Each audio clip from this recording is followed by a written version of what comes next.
Assalamualaikum warahmatullahi wabarakatuh. Apa kabar teman-teman? Ya, kembali lagi bersama saya Muhammad Randa di channel Lead Media Studio dalam sesi bincang buku bareng. Nah, bincang buku bareng kali ini agak sedikit berbeda ya, karena kita akan membahas buku yang full ilustrasi gitu ya, seperti komik atau buku dongeng pada zaman dahulu. Nah, seperti ini kira-kira, banyak gambar dilukis dengan cat gitu kan, teksnya dikit-dikit aja gitu kan, kayak ya cerita anak-anak lah gitu nih. Nah, buku ini berjudul Sea Prayer karangan Khaled Hosseini. Nah, teman-teman tahu nggak siapa Khaled Hosseini? Nah iya, Khaled Hosseini itu ini penulis The Kite Runner, dan yang saya punya itu juga ada A Thousand Splendid Sun. Nah, A Thousand Splendid Sun itu bagus banget bukunya, saya udah tamat bacanya. Nah, itu saya rekomendasikan juga untuk teman-teman baca ya, selain buku yang ini. Nah, kalau yang buku A Thousand Splendid Sun dan The Kite Runner ini ya buku kayak novel biasa gitu, tebel, 400 halaman lebih gitu.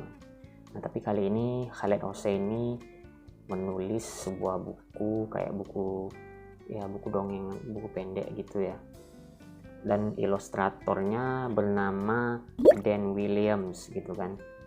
Dan Williams, orang ini yang tinggal di London. Nah, apa sih cerita Sea Prayer ini? Sea Prayer ini bercerita ini seperti di belakangnya, sebagai keprihatinan atas krisis pengungsi yang saat itu terjadi di dunia. Dia tergugah oleh foto Alan Kurdi, bocah pengungsi Suriah usia 3 tahun yang jenazahnya terdampar di sebuah pantai di Turki. Khaled ingin memberi penghormatan pada jutaan keluarga yang tercerai-berai dan terusir dari rumah mereka gara-gara perang. Sebagian royalti buku ini akan disumbangkan ke UNHCR, ya, lembaga PBB yang mengurus pengungsi, dan Yayasan Khaled Hosseini untuk membantu para pengungsi di seluruh dunia. Nah, tapi pada buku ini tokoh utama anak-anaknya yaitu bernama Marwan, bukan si Alan Kurdi tadi ya. Nah, seperti ini kira-kira bukunya.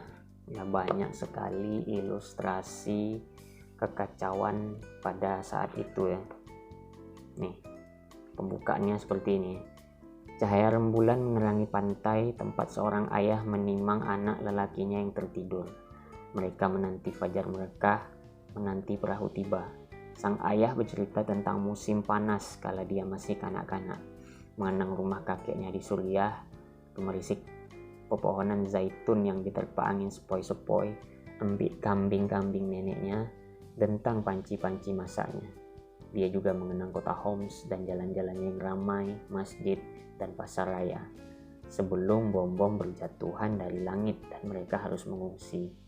Ketika matahari terbit, sang ayah dan anak beserta semua pengungsi yang berkumpul di pantai harus mengumpulkan barang bawaan mereka dan memulai perjalanan laut yang penuh bahaya demi mencari suaka. Nah, apa sih yang melatar belakangi konflik di Suriah? Ya, ini latar tempatnya Suriah. Nah, terjadi sekitar 2010 atau 2011 gitu ya. Dan kita tahu pada tahun itu terdapat fenomena Arab Spring. Nah, Arab Spring ini dipicu yaitu pemerintahan yang otoriter, pemerintahan yang sudah berlangsung begitu lama dan otoriter pemerintahnya, dan muncullah gerakan revolusioner dari masyarakat sipil ataupun militer yang ingin yaitu menjatuhkan atau mengkudeta rezim otoriter di wilayah Timur Tengah, termasuk waktu itu kita mendengar heboh ya di Mesir, di Lebanon, dan juga termasuk di Suriah, latar tempat buku ini. Dan di buku ini digambarkan juga suasana di kota Homs sebelum Arab Spring, sebelum pemberontakan gitu kan, bagaimana jalanan ramai, pasar-pasar gitu kan, ada beraneka ragam lah gitu disebutkan di sini secara singkat seperti yang akan saya bacakan ini. Kuharap kau mengingat Homs seperti aku mengingatnya, Marwan. Di kota tua yang ramai ini tersedia masjid bagi umat muslim seperti kita, gereja bagi tetangga Nasrani kita, dan pasar raya bagi kita semua untuk membeli liontin emas, makanan segar, dan gaun-gaun pengantin.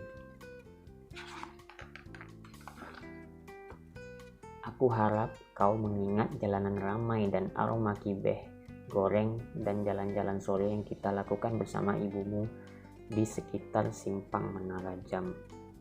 Nah, seperti ini gambaran ilustrasi dari Dan Williams. Ya, buku yang worth untuk dibeli, untuk dibacakan pada anak-anak kita, ponakan kita gitu kan.